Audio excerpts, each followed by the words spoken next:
random thoughts about money. Though, wala akong pinapatamaan, pero for general lang to.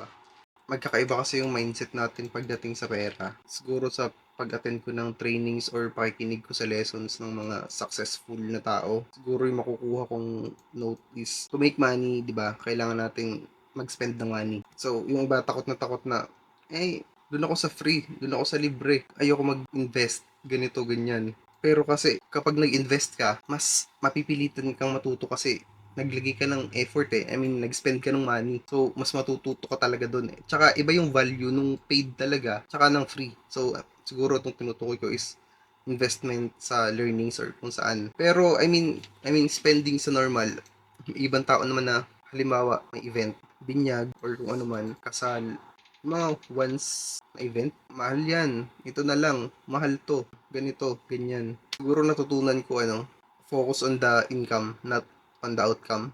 So, hindi ko alam, doon, narinig ko lang din to, pero, di ba, yung money talk, sobrang dami pwede pag-usapan. Pero, yun, naisip ko lang na, iba-iba talaga tayo tumingin sa pera, and, yun lang, kakaiba talaga ng perspective.